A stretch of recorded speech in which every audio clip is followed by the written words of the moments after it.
Page? Mm-hmm. Good. All right. Hello and welcome everyone to the Bike to Work Society's second ever webinar in our new webinar workshop series. My name is Justine Bochenek and I am the Bike Skills Program Coordinator, and I will be facilitating today's webinar, COVID-19 and the Bike, Cycling Safe Amidst Physical Distancing Measures. Our presenter today is Bike to Work's lead instructor and education manager, Lana Taves. I've had the pleasure of getting to know Lana over the past few months. We were actually both in Vancouver together, learning cycling skills when physical distancing measures were first put into place in British Columbia. It was quite a surreal time. First, a few housekeeping notes. Lana has provided us with a resource list of links that can be downloaded in your handouts tab on the GoToWebinar control panel. If folks are having trouble accessing this document, I'm also happy to attach it to an email following the webinar. During the webinar, we encourage you to type out any questions that you may have in the questions box, also found in your control panel. After her presentation, Lana is going to answer any questions that have arisen during the webinar. Anyone who has attended a webinar before knows that during the presentation, there's a high chance that folks will experience connection issues or technical difficulties. I will be doing my best to address any issues that come up with audio or visual problems. However, this webinar is being recorded and will be accessible on demand on our website, biketoworkvictoria.ca, by early next week. For those of us just joining us now, welcome. Once again, this is the Bike to Work Society's second ever webinar, COVID-19 and the Bike. And without further ado, Lana, I turn it over to you. Thank you very much, Justine, and hello, everyone, virtually. So this is our second webinar. It is definitely my second ever webinar. It's pretty exciting to be doing bike skills or some sort of bike skills programming in this digital format, rolling with the times. It's regrettable that we can't be doing our bike skills courses and other activities in person. And if you hold on a moment, I'm going to close my window.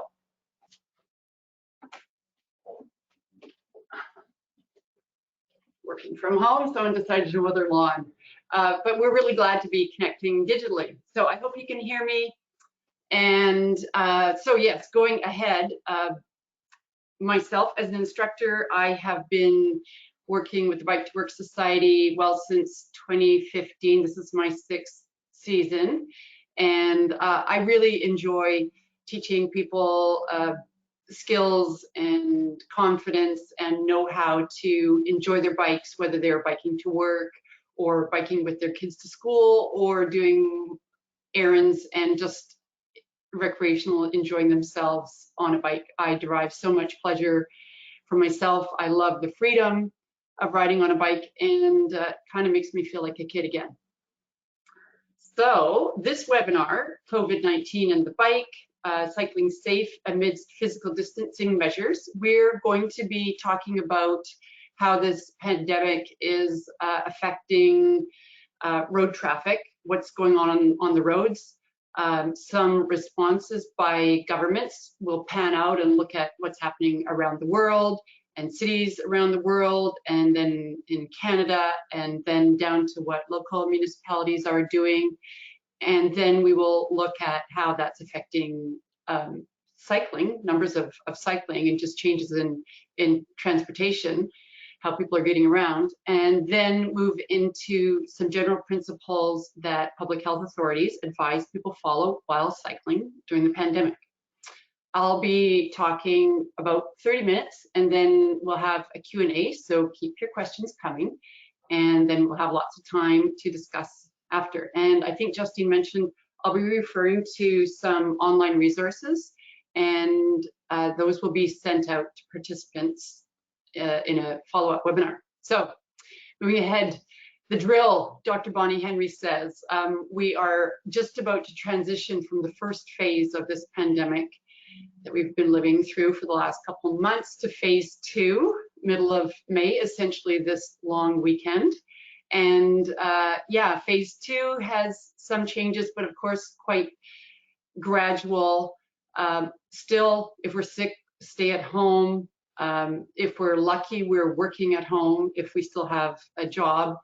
That again is gradually reopening. Some more businesses are reopening under enhanced protocols. Number 3, importantly, our group of people is starting to expand, the so-called double bubble, so we can see a few more people.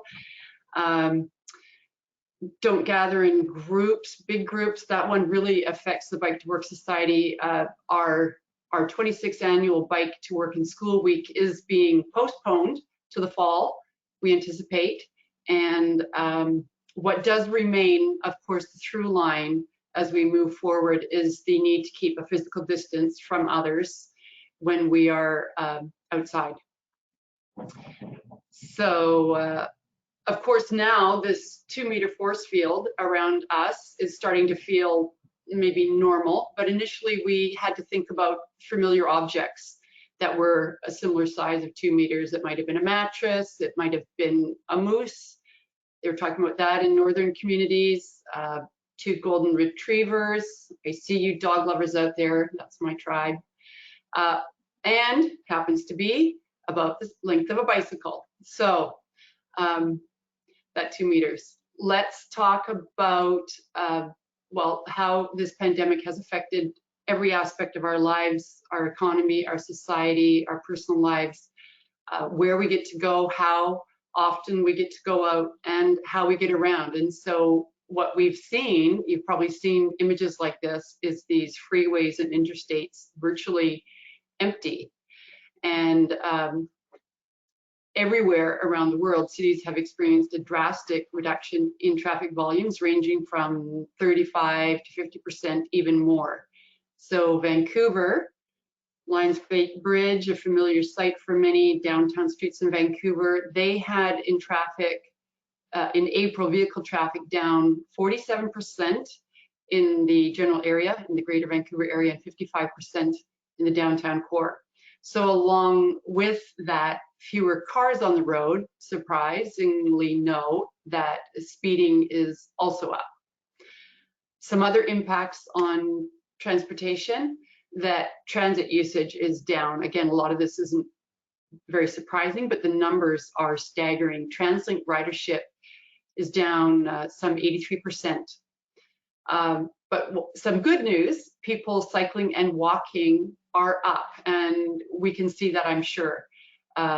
When I look out my window, it seems that everybody has taken up a walking, jogging, or cycling habit. The traffic outside my window is kind of crazy. Bike counters in the region have recorded increases of some 600 riders a day compared to the same time last year. And something that's also very interesting is that data is revealing that the highest volume of riders has switched from Tuesday to Sunday, which we'll return to that information as we go on. So what's happened is the COVID-19 pandemic has inadvertently improved cycling conditions by taking a lot of cars off the road and more people seeing it as a viable option. And this quote is actually by cycling commissioner of Manchester, who is also an Olympic cyclist. And at the time he was talking about climate, health, and air pollution, but he might as well have been talking about COVID-19. So what are some countries doing around the world in response with their transportation systems? Well, countries that were hit really early, really hard, think France, Spain, Italy, they were restricting cycling. They were restricting it to within 2 meters of home once a day, just for exercise. People had to be alone. These are starting to be relaxed, if they haven't already been relaxed. But the response by many cities has been quite different, which is to reallocate road space for people who bike and walk. One city in particular, Bogota, Colombia, has installed over 117 kilometers of emergency cycleways to keep people moving while enhancing physical distancing. That number actually added to their existing 550-kilometer bike network. Result being that within days, thousands of residents switched from taking transit to riding bikes. So that's the image that you see here on the left. Just some pylons and boom, you've got an emergency cycleway. The image on the right is Berlin in Germany, and what they've done is converted road lanes similarly into new temporary wide bike lanes. But the approach they took is they just put down some yellow paint, and if you're looking at it, you can see that it is a buffered, so 2 lines of yellow paint and then just a bicycle icon, and again, poof, you have a bike lane. Germany overall has been viewing cycling as a key mode of transport during this pandemic and is encouraging people to cycle rather than take public transit. Oakland in California has closed 74 miles, 119 kilometers of streets for walking and biking, which is 10% of the city's total road network. And these are really just a very few examples, and the numbers of cities taking similar action continues to grow. So this is a quote from the mayor of Bogota, from a statement which was used to justify the changes to the roads as a benefit to public health. Essentially, she was saying, or in summary, she was saying, when you cycle, you're distanced from other people. So a little bit closer to home, or at least within our own country, what are Canadian cities doing? And again, since I started preparing this presentation, I could fill several slides of images of what different cities are doing. So these are just a few. Brampton, image on the left, shut down a lane of traffic to install interim bike lanes to give people who cycle and walk more space to maintain necessary physical distance. The Brampton mayor quoted as saying, "The fact is that we have roads that have never been emptier. There is no better time to open up the space for people." The image on the right is from Calgary, and they created more space along busy sidewalks, same thing, placing pylons and other barricades onto adjacent roadways. And they have taken the simple yet symbolic step of turning off the pedestrian controlled intersections, the big buttons there, so that pedestrian crossings are automated and eliminating the need to push a button. Winnipeg has temporarily closed 10 streets for safer walking and biking. Vancouver has closed Stanley Park to vehicles, as well as Beach Avenue, which is a pinch point leading up to the seawall. Okay, let's get a little bit local, more local. Victoria and Saanich, this now seems like so long ago, but they did close access, Victoria access to Beacon Hill Park, and Saanich closed access, that's vehicle access, to Mount Doug Park. And there was also a section of Dallas Road that was closed to vehicle parking. Beacon Hill Park remains closed to vehicle access on weekends, and that is, I think, anticipated to continue for some time. I've also seen reports that CRD, working with Esquimalt and Saanich, closed a lane along a stretch of Tillicum for expanding the sidewalk. Also, Victoria is implementing and well underway in implementing a plan to create more usable space for pedestrians by restricting on-street parking and defining pedestrian zones, as we've seen, with bollards, signs, and paint markings. So they started in late April, April 23rd in James Bay. Then they were going to be moving to the Quadra Village area, then the Cook Street Village, and Fairfield and Vic West. City is prioritizing high traffic locations with narrow sidewalks. And the city is also working with private development sites to provide more space for pedestrians adjacent to construction zones and installing new physical distancing signs at transit shelters and as well at the Johnson Street Bridge, multi-use and pedestrian pathways, so along that Janyan Plaza. And this is what some of it looks like. So on the left, you will see this is a stretch of, well, it's in the Quadra area. It's Vancouver Street between Hillside and Kings. So you can see some pylons and some bollards, temporary bollards, signage.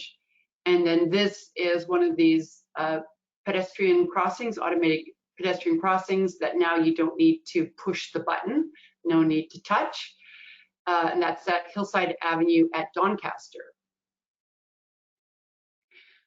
So if you've participated in Bike to Work Week before, if you're a regular or occasional cyclist, you certainly know, you're familiar with the many benefits of cycling, how it improves many aspects of your life.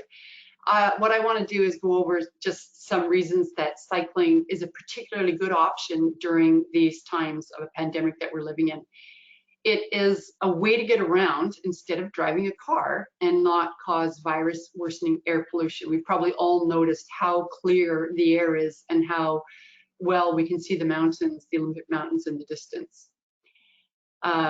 It's a way to avoid crowded public transit systems, and that in turn frees it up for others who absolutely do need to use transit. It's an option for people to access services that are further than a walk away. And it is good for mental and physical health, particularly during these times, and particularly if we can be riding in green spaces in more natural places, natural environments. Last but not least, it's good for local economies. While many businesses have closed or faced significant downturns, bike sales have spiked. Fun fact, Google Trends data shows that online searches for road bikes have soared by 525%. And we can see that locally. North Park Bike Shop, Christine Ward, co-owner, recently told CBC Radio that business is booming. Goldstream Bikes, a few weekends back, had lineups longer than nearby grocery stores. This is just something that previously would have been an unimaginable situation. And I just needed to include this. I saw this on my Instagram feed a few weeks ago, maybe a month ago now. This incredible offer from Specialized Bikes to give essential workers a bike, to give it free. I think that offer probably lasted about a day because they were no longer accepting applications. And full disclosure, I have no connection to Specialized. I don't own or ride a Specialized, but I just wanted to give them a shout out. Another thing regarding generosity regarding bikes, the City of London responded by making its bike share program free for healthcare workers. And another shout out locally to Cycle BC Rentals in Victoria, which did have to shut down temporarily, but nonetheless is offering free bike rentals to healthcare workers who want to maintain physical distancing on their daily commutes or who want to stay active. So as this pandemic continues, as we go through or emerge into phase 2, and it's not just the frontline courageous hero nurses biking to work, as we progress through, how do we keep active and safe when we bike? So first and foremost, keep updated and adhere to public health orders and measures. And the best way to do that is to stay current with authorities like the BC Centre for Disease Control, Island Health, BC Government. We're providing links to those sites in this in the follow-up email. But there are some general principles and some specific considerations. So with warmer weather, the May long weekend upon us, significantly fewer recreation and fitness options as gyms, outdoor rec facilities have been closed. I think many are starting to open. I just heard that a lot are open, but certainly gyms are still closed. Fewer cars on the road, and the creation of expanded zones for people who bike and walk. What we're seeing is increasing numbers of people out there, and all these factors together are bringing together people with a wide range of fitness levels, objectives for being out there, varying speeds, and varying bicycle control abilities. So some of you may be regular riders that ride all the time. Some of you may be dusting off your bike from last spring, and some of you may be pulling out a bike, or you're in that lineup out at Goldstream picking up a new bike for yourself and your family. So it can be even more challenging right now to maintain sufficient physical distance when we're outside. So some general principles to take into consideration, and I'm going to cover 6 general principles. First one being, and the first one being to limit exposure by taking fewer and shorter trips. Now, this is life during COVID. I was thinking of deleting this slide, but still, if you're sick and you don't feel well, stay home. That still goes. And if you're taking a trip by bike, it is going to be likely shorter than a car trip. And if you're cycling for recreation, people on bikes tend to go on closer trips closer to home, which will support the CRD request to visit local parks rather than drive to parks that are further away. Second principle is to ensure that your bike is in good working order. We always recommend that a quick ABC or an ABC quick bike check is undertaken. That's your air, your brakes, chains, and cable. We have a link to a short 2-minute video in the follow-up. Always a good idea, and especially if your bike hasn't been ridden very much, it's very important for safety. Good news is, all the way through this, bike stores, many of them have been open. Our fantastic programs assistant, James, has compiled a list of bike stores that are open and their hours of operation and how they have changed their normal procedures and safety precautions they have in place. That will be sent out. Pro tip, be patient. These changes in how bike stores operate have resulted in longer wait times for bike service. And I know that my regular bike shop has turned from making service appointments to a first come first served basis, and that the turnaround is longer than usual, 1 to 2 weeks or more. Maybe that's changed. And very importantly, if your bike is unsafe to ride right now and the required repair is beyond your mechanical know-how, avoid riding until you can get that serviced. We don't want to risk any falls or collisions and any chance of a ride in an ambulance or a hospital visit. Number 3, practice good hygiene when you cycle. This is kind of new. So in addition to washing your hands before you go out, and especially when you come back and not touching your face, what you want to do is wipe down high touch surfaces on your bike before and after use. So an approved sanitizer or disinfectant, wipe your handlebars, your grips, your bell, if you have one, good idea to have one, gear shifters, brake levers, your frame, especially the crossbar, your saddle, your seat, if you have them, panniers or bags, your helmet, certainly the part that you touch, and your lock and key.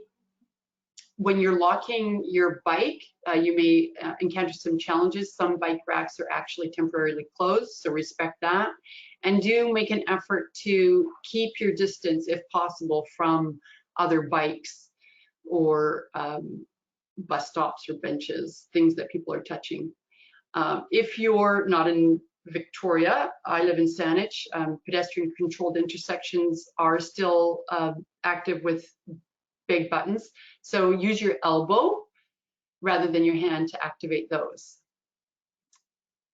Number 4, ride your bike during days and times that are less busy. So separate through time. Keep in mind that parks and multi-use trails are getting increasingly busy, more crowded than usual, especially on weekends. And recall what I said about the bike counters showing that the most busy day as far as volume of riders is now Sunday, not Tuesday, because all those work commuters are mostly working from home, if they're working at all, and people are becoming weekend warriors. The 5th principle is kind of the tricky one. That's why we have a whole bunch of principles to stay safe. So separating through space. Some suggestions on how to do this. One is to cycle alone.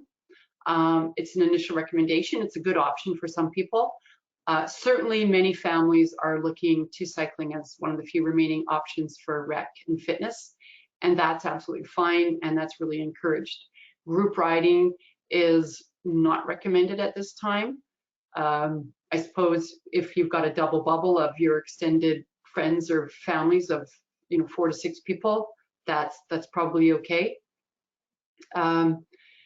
Separating through space Your voice, your bell, really, really important to alert others of your presence, especially when passing. And think about pinch points such as pedestrian bridges or multi-use bridges, thinking of the Johnson Street Bridge where you have the option to go on a multi-use crossing, or the bike lane. If you're comfortable on that bike lane in those particular areas, I would opt for the cycling specific crossing to ensure that physical distancing. A few more ways to separate through space. So opting for quieter roads and avoiding popular or busy paths or trails. And of course, it doesn't mean that you're never going to be on some of our nice paths and trails. We have great ones in the region, the Galloping Goose, the Lockside Trail, and then E&N. The fact remains that many roads are empty and these pathways are busier than ever. So consider using some cycling routes, and we are going to be sending along links to bike routes that people have recorded, and then they put them up through Bike Map Victoria, and another one, Map My Ride Victoria. And towards the end of this webinar, we're going to be talking about some great ideas that our colleagues have been working on for fun bike rides this summer. And we also have a link to bike maps. If you don't have a physical copy of the CRD bike map or the Greater Victoria Cycling and Walking Outdoor Map, you can have links to the online CRD bike map and a link to buy that Davenport map, which is $6. It is a great map. I highly recommend that one. So the CRD actually released had a media release titled, as you see on the slide here, Responsible Park Use Needed for Parks to Remain Open, and really just encouraging people to remember to practice physical distancing, and that they're noting that in some areas, cyclists and runners need to ensure a safe distance when passing others. If you've been out on the paths around here, you probably noticed some of these signs. I just took some photos, and there's some new rules for trail and park use. I'll go over a few. Do not use the park if you're sick. Restrict groups to households and families in limited numbers. Ride to the right and single file. That's always been a courtesy recommendation. Riding to the right, the paths are narrower, and it certainly makes it easier for people to pass if you're riding to the right of the path than in the middle, and it allows for greater social or physical distance. Warn others of your presence with your voice or bell. It's always been important, particularly important now. And yield to users on bridges, stairs, and narrow sections. Obviously, that's for pedestrians, but narrow sections, we're certainly going to encounter those on our bikes if we're on cycle tracks, the two-way cycle tracks downtown, on Pandora, on Fort and Wharf Street. Just stay to the right.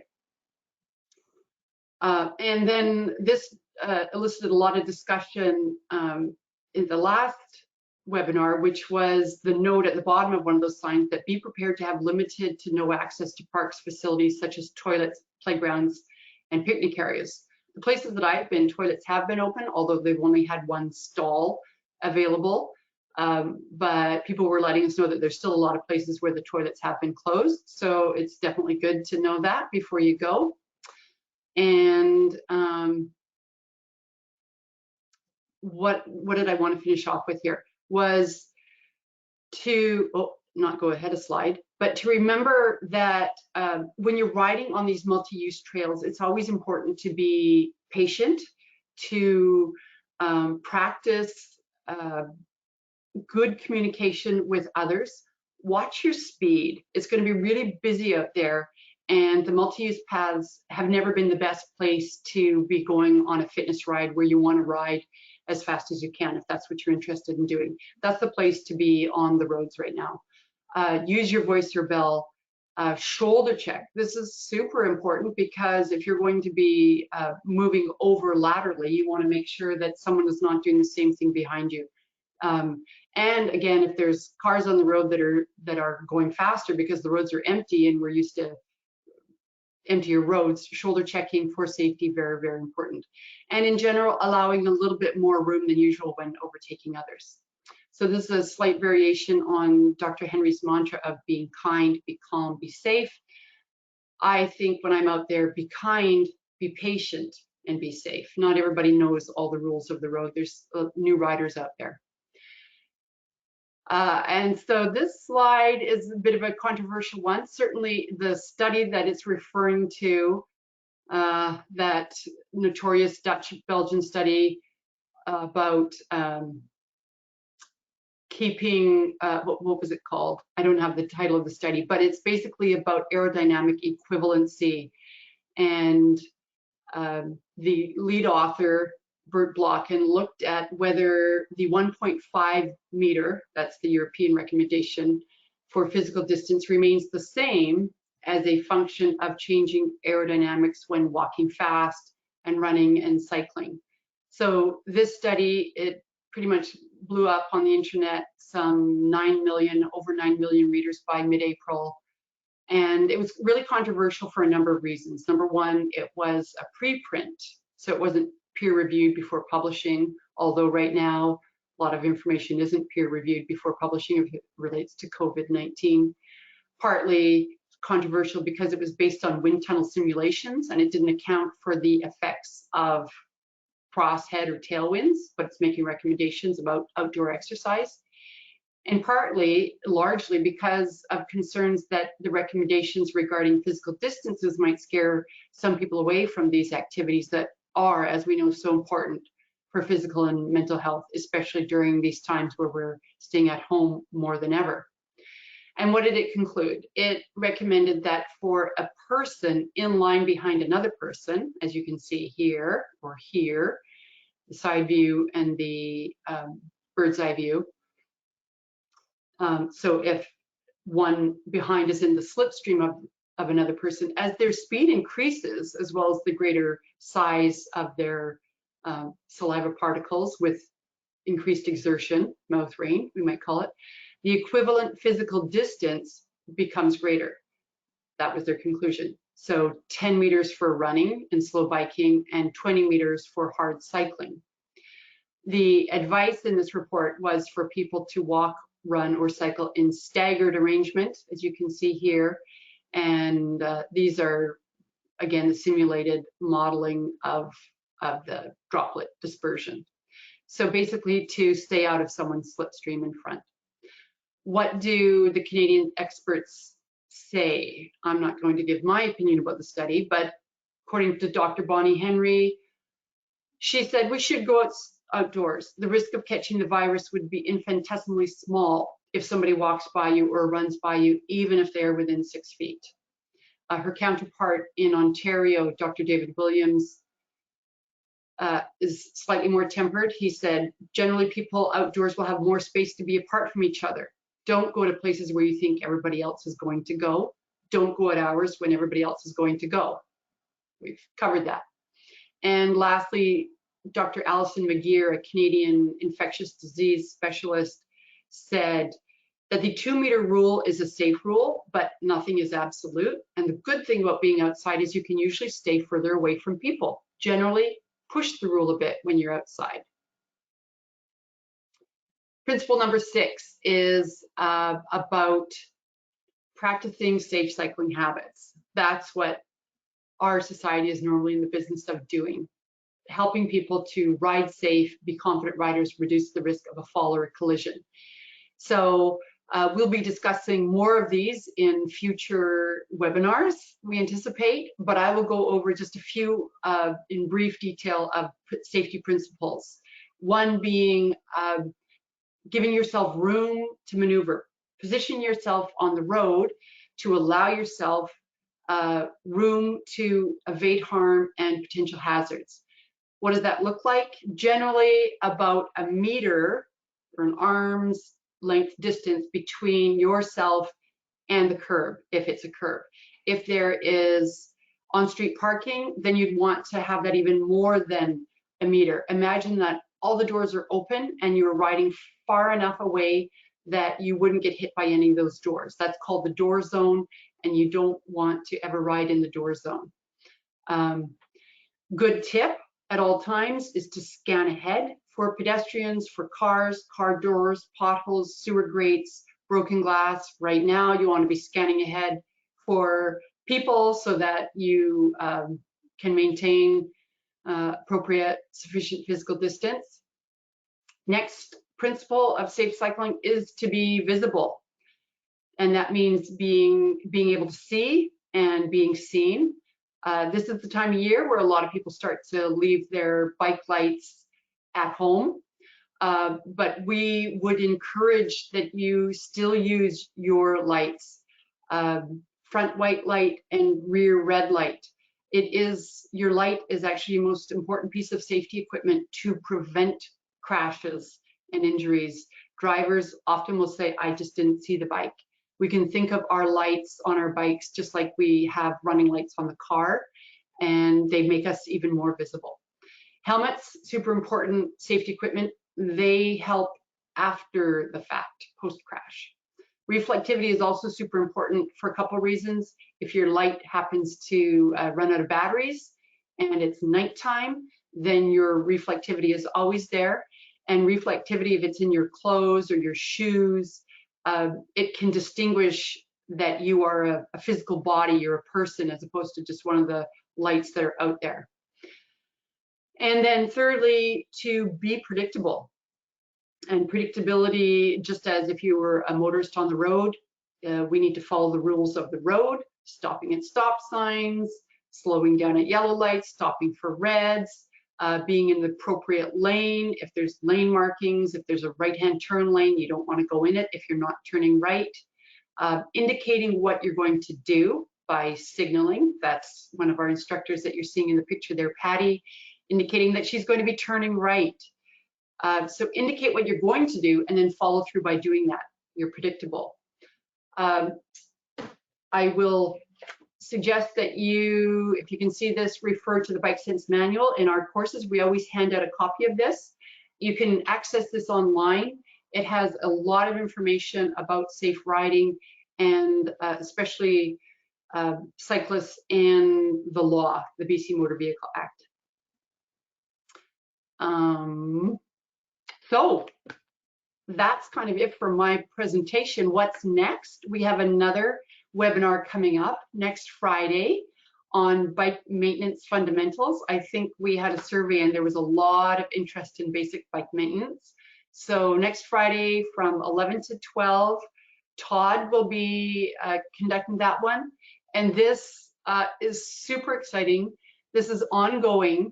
This activity series from May to August. Our colleagues have been working very hard on scavenger hunts, discovery rides, and ride the distance.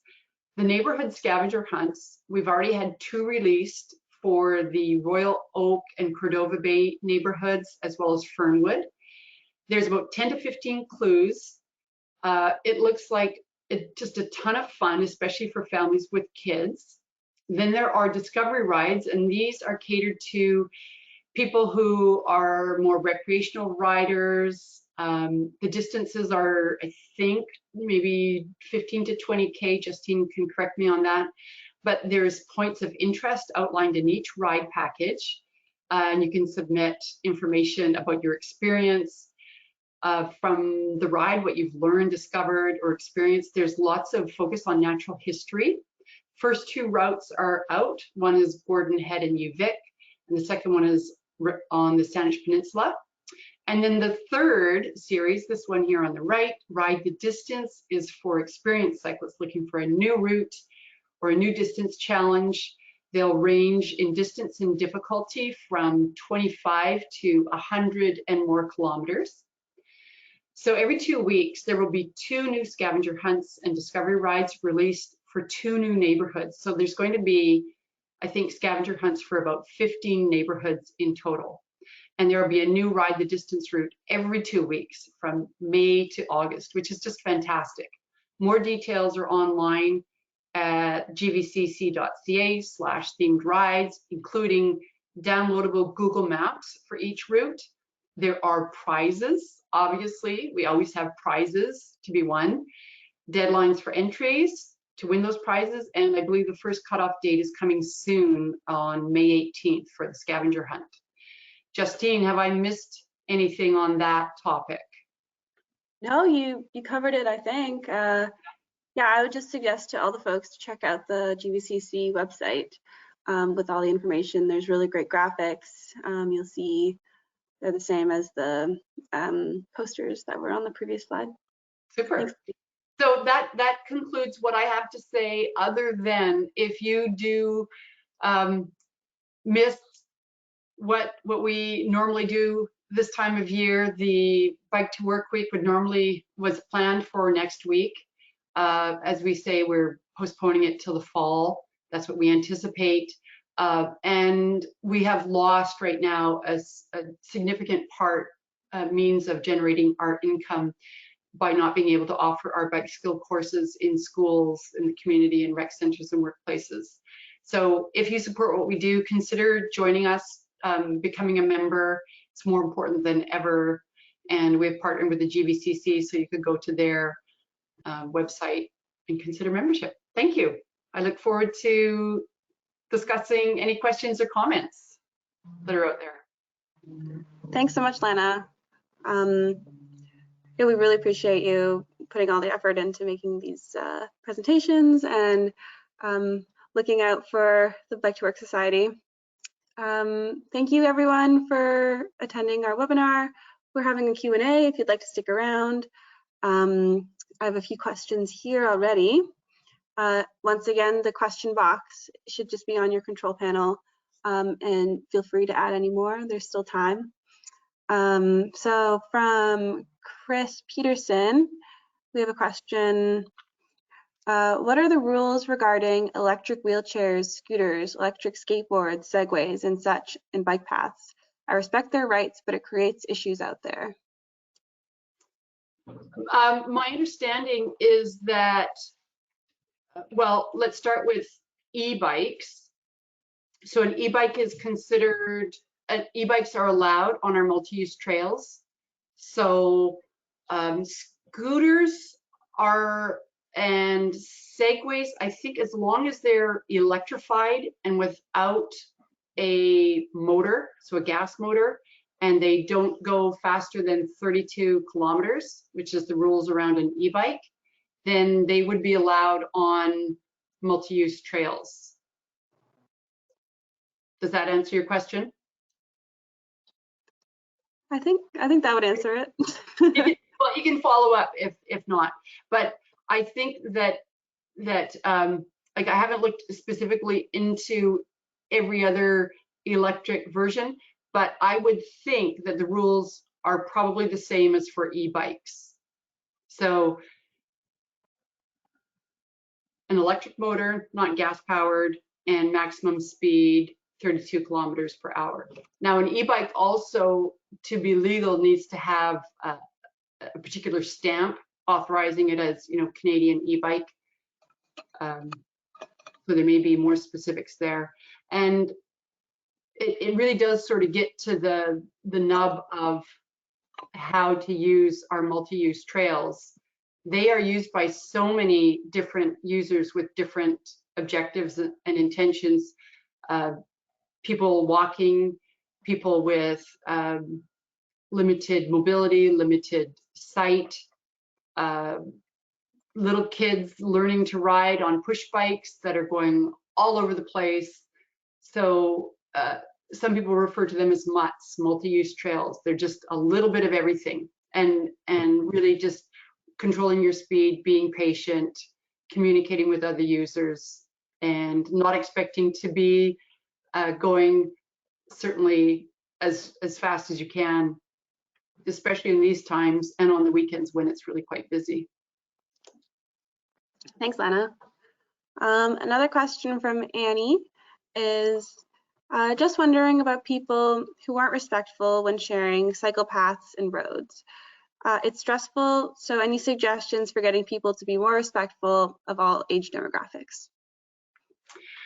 Annie, I wish that I knew what specifically you are referring to about not being respectful for when sharing. So I'm not, I wonder if you're able to specify what a specific scenario. In general, the way I approach my riding is, if I encounter, for example, a driver that is suggesting that I'm in the wrong place, that I should be on a sidewalk or should be off the road or should be in a cycle path and not on the road because I don't need to be on a bike lane if the road suits me better for a certain reason. My attempt is to communicate and possibly educate that driver as to why I'm not doing what they think I ought to be doing. So biting your tongue. And I'm wondering if Annie is actually able to specifically ask or say what her concern is. So she's just written here, when people are not staying to the right, for example, and I can't pass. So yeah, probably the best thing is communicating using your voice or your bell, and to each their own. Some people feel comfortable saying as they go by, and now we need to think more about talking as we go by, opening our mouths. But if you feel comfortable saying it's easier for me to pass if you're to the right, go ahead and do it. Certainly the signs do tell us to stay to the right. And, I think most people are doing that and some people don't. But, that comes down to personal preference, whether you want to let someone know or not. I've always said the best thing you do is you show up at our courses where we outline best riding practices, and then what happens is that the more people learn and are educated about the best practices, then their examples, and people start to follow other people's best practices as well. Thank you. We have one from Catherine. A good presentation, and you are likely talking to people who are already following your suggestions. I'm a cyclist and a walker, and I'm very aware of the safe practices that you have recommended when on my bike. My concerns are that when walking the sidewalk / paths, etc., can hardly allow more than 2 meters for pedestrians. The cyclists will be on the road and don't seem to leave enough space and are way too close, often riding double. This is not even being concerned about the runners who continue to run between myself and a friend who tried to maintain physical distancing. How can riders be made aware? I'm not sure if this is an issue on the multi-use pathways. Yeah.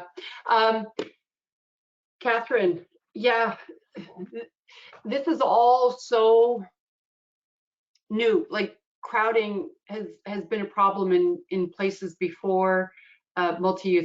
Multi-use paths have had issues. Myself, I'm a cyclist as well as a runner, and it's hard to say what can be done. I'll tell you some of the things that I've done when I'm running along last weekend. I was running along the West Lawn Walkway, and it was early in the morning. It was about 8 in the morning, and those paths just do not allow for 2 meters between people. So I opted to go one way down the West Lawn Walkway and thought, okay, I enjoyed it. I got the benefit of that beautiful scenic route. And instead of doubling back, which was my initial plan, and I went out early, I was trying to avoid the busiest times, but still there were people there. I opted to go back along a road route, changed my path. And I've done that as well, which may not be a satisfying answer for you, being to change what you're doing. So I've been on the Elk Lake route. Again, this is running, but there are places it's actually impossible. And so I have changed my route and gone onto the road where there's just more space. So I think physically sometimes it's not possible to keep the 6 feet. We can keep in mind what Dr. Henry says, which is if you're just passing each other, then it is a really low risk chance of spreading the virus. We didn't talk about this at all. I didn't present it, but of course, mask is always an option for people if that makes them feel more comfortable. And that's why we presented 6 principles. There's just, you know, choose less busy areas, choose less busy times, and do your best. And again, thinking that the chance of getting infected is also it's time dependent. So when you're just crossing by someone quickly, that seems to be lower. They say, and most infections as well are inside. So I think by taking all these precautions and doing our best and staying kind and staying patient and staying calm, that's how we get through this. And I'm not a public health expert, and I'm not purporting to be that, but we just need to stay as informed as possible. Yeah, thank you for that, Lana. That seems to be all the questions we have for now. Maybe I'll give folks one more minute if they still have burning questions. But I just wanted to remind everyone that we have released our resource library on the Bike to Work Victoria website, as well as this recording of this webinar will be available on that website as well. And it looks like we do have one more question. Oh, just a nice comment from Annie. Shout out and thanks for the awesome reminders. Thank you, that's kind of a nice. Yeah, nice everybody stay safe out there. It's going to be maybe a wettish long weekend, but again, and then if you have questions that come up later, you wake up at 4 in the morning because you can't sleep for other reasons and you've got a cycling related question, send it to Justine. I think you're going to give out your email, or certainly you're following up. And we'd be happy to answer your questions. And if you have other ideas for webinars, other burning questions, as I said, the next one is going to be on bike maintenance. And we've got plans for more coming up as well. Mm-hmm. And sorry, there is one more question. Park and CRD trails may not be maintained as well as usual due to the delay in hiring summer crews. I experienced this on some Saanich trails, and that's from Ron. Interesting. But yeah, sorry, one more thing. We are also going to have a survey following this webinar, and we'd really appreciate your feedback because we want to have more webinars just like this one. So if you enjoyed it, then let us know. If not, let us know too. And yeah, we'd be really appreciative of your feedback. And that's probably the end of our webinar for now. Thank you, everyone, for taking time out of your day. I'm not sure where else you would have been, but you could have been doing a bunch of other things, working, making that next batch of muffins. So thank you so much, and hope to see you guys again. Spread the word. Thank you. Happy trails. Happy trails. Have a good day.